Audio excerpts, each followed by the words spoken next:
Tour des ouvrages en amont du barrage Nachtigal, test réussi sous le regard des témoins de l'histoire. Le barrage principal, le canal d'Améné et le barrage de fermeture résistent à l'eau de la Sanaga. L'un des jalons clés de l'année 2023 est réussi. Les partenaires s'en félicitent. La tutelle peut souffler. Cette opération technique et délicate représente une étape importante dans le processus de mise en service de tout aménagement hydroélectrique.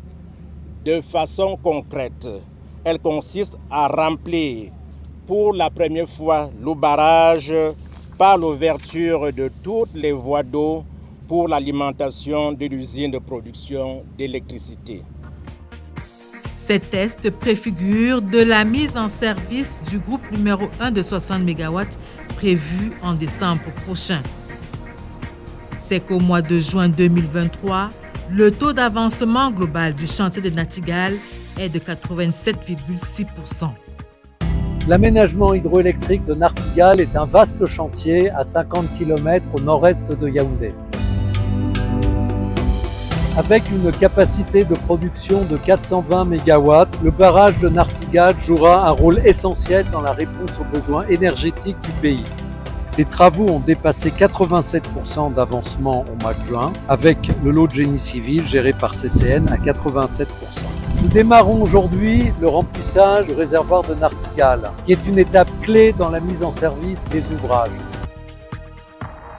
En effet, démarré le 1er février 2019, ce chantier avance plutôt bien.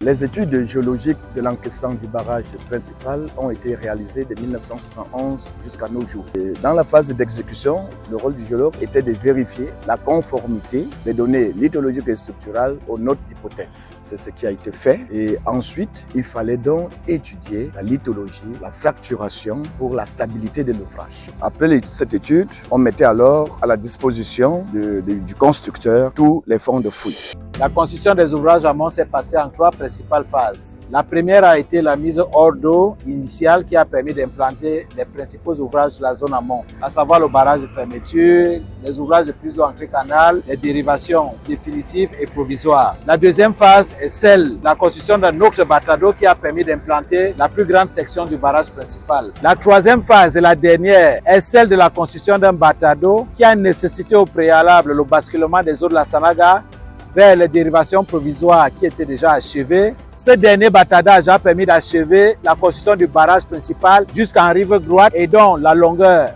cumulée est de 1455 mètres, déversant à la côte 513,5. Se clôturant ainsi la constitution de tous les ouvrages du réservoir dont nous entamons aujourd'hui le remplissage.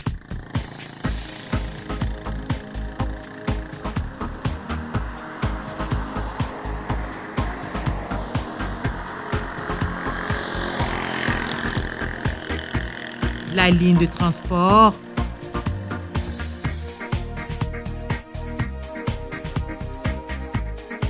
poste de raccordement NIOM 2,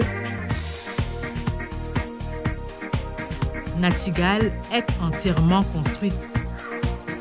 Longue de 50,3 km, cette ligne, portée par plus de 120 pylônes de 10 à 80 tonnes, est prête.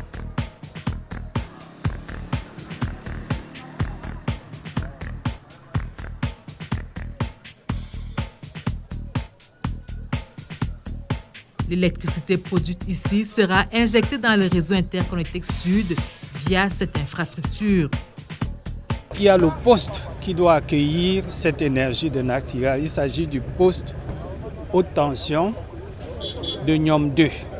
Ce poste est déjà, la construction est pratiquement achevée. Nous sommes à près de 99%.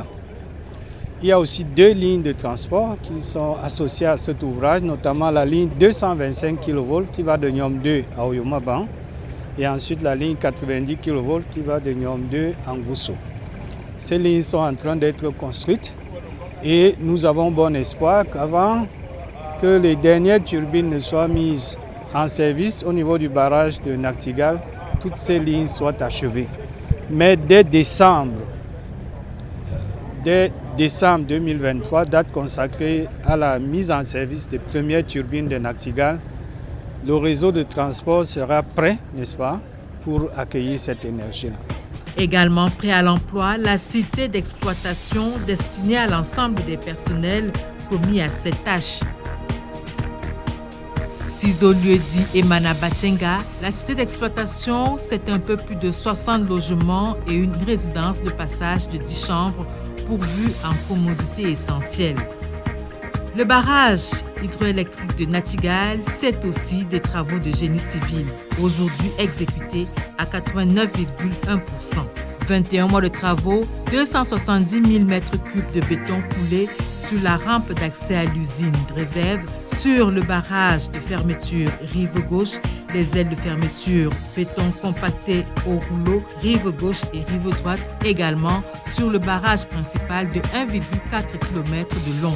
La construction du barrage principal sur 1,5 km de longueur a nécessité la mise en œuvre d'un volume de 260 000 m3 de BCR et 60 000 m3 de béton conventionnel. Les voiles d'injection réalisées dans le cadre de notre projet ont principalement pour rôle d'étancher le terrain de fondation des ouvrages hydrauliques réalisés. Nachtigal, c'est 35 000 mètres linéaires de forage réalisés, suivi d'injection de coulis de ciment pour améliorer la stabilité de nos ouvrages. Pour permettre l'évacuation des eaux de la Salanga en cas de crue, le barrage principal est équipé en crête par un seuil labyrinthe de forme géométrique particulière qui a nécessité la construction de 5 km de voies.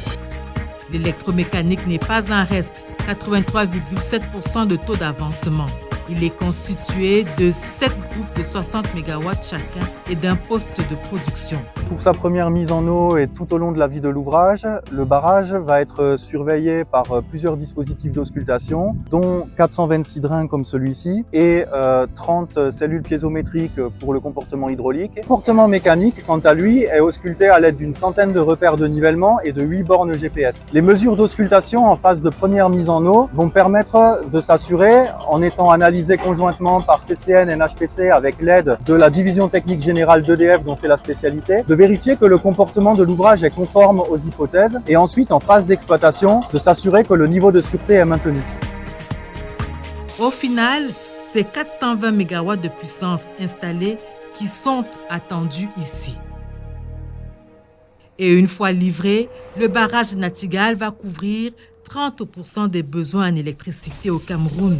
Nous, les riverains, nous attendons que chaque mélange ait l'électricité.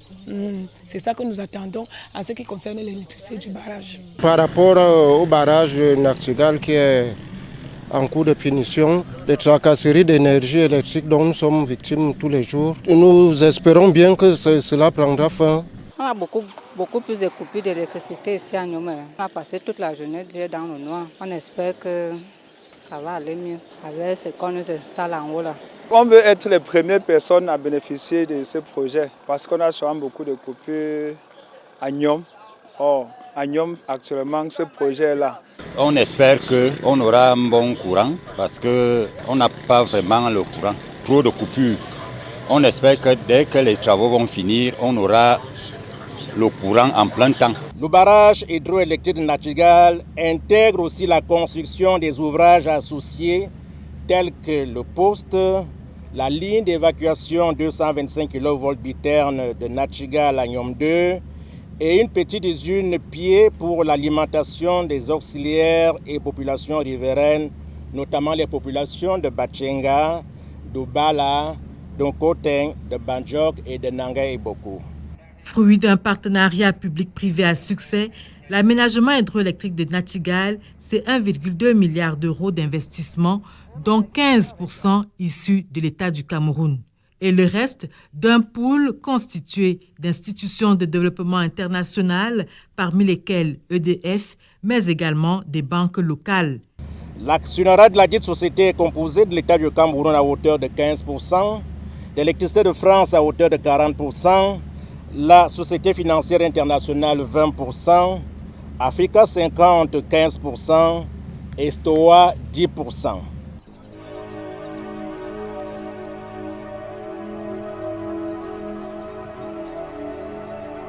Situé à 1 heure de Yaoundé dans le département de la Léquié, le chantier de Nachtigal a mobilisé 3700 employés en période de pic.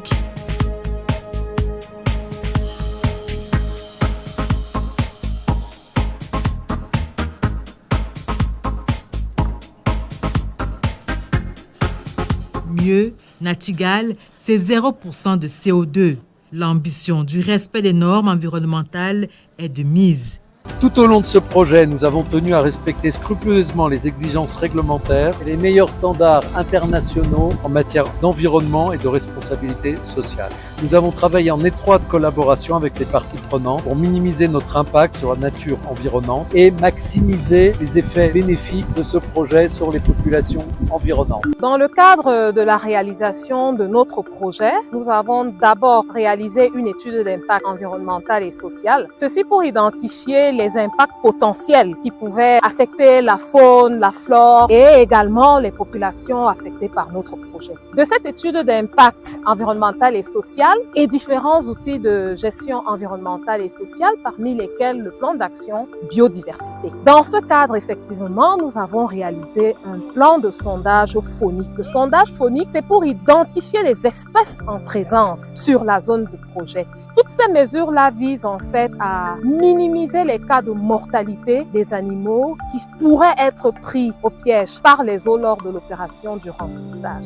Nous avons également élaboré un plan d'aménagement de la pêcherie pour permettre la gestion durable de la ressource halieutique qui sera créée au sein de la retenue et également satisfaire aux exigences réglementaires tant nationales qu'internationales. La mise en œuvre de toutes ces actions-là a été accompagnée par le MINEPIA et également toutes les autres administrations sectorielles et les autorités administratives, sans oublier les populations affectées et les communautés riveraines que nous ne manquerons pas de remercier. Le remplissage de la retenue qui démarre ce 18 juillet 2023 va durer un mois et va se faire progressivement par paliers afin de s'assurer non seulement de l'étanchéité et de la robustesse de l'ouvrage, mais aussi pour que tous les animaux qui vivent dans la zone impactée aient eu le temps de s'échapper avant que l'eau n'engloutisse leur habitat naturel. En fin de compte, cette opération de mise en eau ne constitue pas la mise en service du barrage, mais en est une étape clé qui a pour vocation première d'éprouver les ouvrages de génie civil qui ont été construits. Après cette phase de mise en eau, le calendrier du projet prévoit comme prochaine étape, dès le mois d'octobre, la réalisation des essais de fonctionnement du premier groupe en vue de l'injection au réseau électrique des 60 premiers mégawatts en décembre 2023. Nachtigal, c'est certes 420 mégawatts de puissance, mais c'est surtout l'interconnexion entre le septentrion